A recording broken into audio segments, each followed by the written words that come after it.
Shalom, jumpa lagi dengan saya di Klavos Sukacita. Saya akan membagi bagian kebenaran firman Tuhan bagi setiap pemirsa Klavos. Namun sebelumnya mari kita berdoa. Bapa, kami bersyukur kepadamu, Engkau baik bagi kami. Hari ini kami akan mendengarkan firman-Mu. Roh Kudus tolong kami, singkapkanlah firman-Mu bagi kehidupan kami. Ampunilah kesalahan kami, di dalam nama Tuhan Yesus kami berdoa. Amin. Bagian kebenaran firman Tuhan, kitab Yesaya 53 ayatnya yang kedua sampai ayatnya yang ketiga, demikian bunyi firman Tuhan. Sebagai taruk ia tumbuh di hadapan Tuhan, dan sebagai tunas dari tanah kering. Ia tidak tampan dan semaraknya pun tidak ada, sehingga kita memandang dia, dan rupa pun tidak, sehingga kita menginginkannya. Ia dihina dan dihindari orang, seorang yang penuh kesengsaraan dan yang biasa menderita kesakitan. Ia sangat dihina sehingga orang menutup mukanya terhadap dia, dan bagi kita pun dia tidak masuk hitungan. Demikian jauh pembacaan firman Tuhan. Pemirsa Klavos yang diberkati oleh Tuhan, saya mengajak saudara dan saya belajar di dalam kehidupan kita untuk terus mau menghargai akan karya Yesus Kristus bagi hidup saudara dan saya. Kita percaya kematian Yesus di kayu salib menjadi satu karya luar biasa yang Allah berikan bagi saudara dan saya, yaitu Dia membawa kita untuk menerima kembali originalnya kita, apa yang hilang yang telah Dia rancang bagi kita lewat kematian Yesus Kristus di kayu salib dan kebangkitannya, mengembalikan semua rancangan Allah itu di dalam kehidupan saudara dan saya. Kalau kita baca lewat bagian kebenaran firman Tuhan dalam kitab Yesaya ini merupakan sebuah nubuat dari Nabi Yesaya tentang tunas itu sendiri, yaitu Yesus Kristus yang harus menderita bagi hidup orang yang percaya kepadanya. Nah, oleh karena itu, lewat peristiwa kematian Yesus Kristus ini, apa yang ditanggung Yesus bukanlah apa yang harus Dia tanggung. Itu sebenarnya menjadi bagian hidup saudara dan saya. Tapi kita bersyukur bahwa melalui kehidupannya, Ia menanggung semuanya bagi hidup saudara dan saya. Oleh karena itu, mari kita belajar apa yang telah Dia berikan bagi kita. Kita belajar untuk hidup menghargai karyanya bagi kita. Kalau tadi saya katakan, melalui penderitaan Yesus Kristus, originalnya saudara dan saya dikembalikan bagi hidup saudara dan saya, maka marilah kita hidup sebagai orang yang berkemenangan di dalam hidup kita. Apa originalnya kita?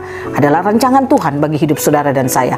Apa rancangan Tuhan bagi hidup saudara dan saya? Yaitu men-take over semua yang ada di bumi ini. Karena bumi diberikan kepada manusia, bumi tidak diberikan kepada iblis, tetapi dunia ini diberikan kepada manusia. Oleh karena itu, saudara dan saya yang harus menguasai dunia ini. Kita harus men-take over, mengambil kembali apa yang hilang itu dari dalam kehidupan kita. Itu kita harus mengambil itu kembali. Kita bersyukur karya Yesus Kristus bagi hidup saudara dan saya membuat saudara dan saya adalah orang-orang yang dikembalikan Tuhan untuk mengalami kemenangan di dalam hidup kita. Nah, oleh karena itu, mari kita belajar. Setiap kita yang merayakan perayaan Minggu Sengsara, bahkan kematian Yesus, bahkan kebangkitannya, saudara dan saya, mari kita hidup sebagai orang-orang yang tidak hanya ada dalam satu perayaan, tetapi baiklah itu menjadi kehidupan saudara dan saya. Bagaimana kita hidup di tengah-tengah dunia ini sebagai orang-orang yang telah menerima originalnya kita kembali. Dengan cara apa, saudara? Saudara dan saya tidak boleh hidup lemah di tengah-tengah dunia ini. Jangan saudara izinkan iblis mengambil bagian dalam hidup saudara dan saya. Jangan pernah engkau dilemahkan karena masalah, karena tantangan yang engkau alami.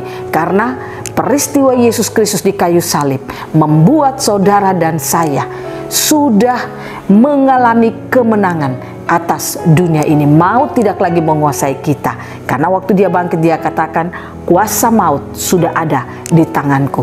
Itu berarti bahwa ketika saudara dan saya percaya kepada karya Yesus Kristus, maka maut tidak lagi bisa menguasai hidup saudara dan saya. Apa itu pekerjaan maut?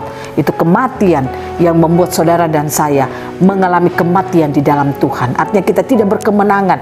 Sekalipun kita rajin ibadah, kita rajin ke gereja, kita rajin beribadah, bahkan kita mungkin pengkhotbah, bahkan kita mungkin hamba-hamba Tuhan.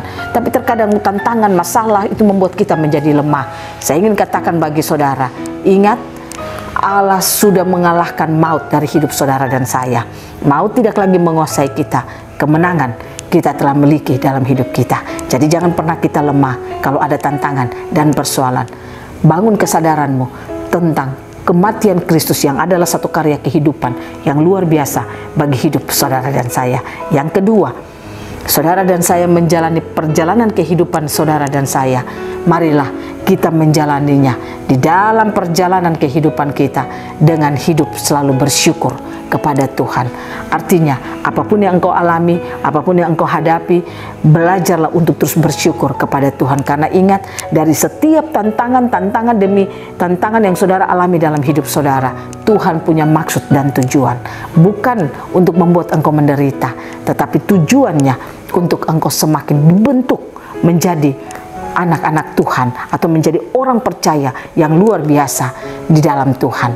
Jadi apapun tantangan saudara dan saya, marilah kita harus mampu untuk terus bersyukur kepada Tuhan. Saya katakan bagi saudara, kalau kita terus membangun hidup kita dengan Tuhan, terus percaya kepada firman-Nya, percaya kepada karyanya bagi hidup saudara dan saya katakan, apapun rancangan orang terhadap hidupmu, itu tidak akan pernah engkau alami. Karena Dia akan mampu untuk memberikan pembela bagi hidup saudara dan saya. Sehingga kita tidak akan pernah menjadi lemah. Kita tidak akan pernah hidup dalam ketakutan. Karena kita takut kita akan dibunuh, kita takut kita akan disusahkan, kita takut kita akan dikucilkan. Itu tidak akan pernah membuat kita ada dalam ketakutan. Tapi kita akan terus percaya. Ketika kita terus percaya Yesus, percaya itulah yang akan diperhitungkan Tuhan bagi hidup saudara dan saya. Saya percaya kalau kita bisa hidup sebagai orang-orang percaya yang yakin karya Yesus itu membawa kita ada dalam satu kemenangan, maka kemenangan itu akan menjadi bagian hidup saudara dan saya. Mari kita terus membangun kesadaran kita akan karya kematian Yesus Kristus bagi kehidupan kita. Tuhan Yesus memberkati kita, firman-Nya jadi berkat bagi kita semua. Amin. Mari kita berdoa. Terima kasih Bapa, kami telah mendengarkan firman-Mu. Kami bersyukur kematian-Mu mengembalikan kami kepada originalnya kami. Roh Kudus mampukan kami agar kami hidup mengalami apa yang telah Allah rancang bagi hidup kami. Dalam nama Yesus kami berdoa. Amin. Shalom. Tuhan berkati kita semua.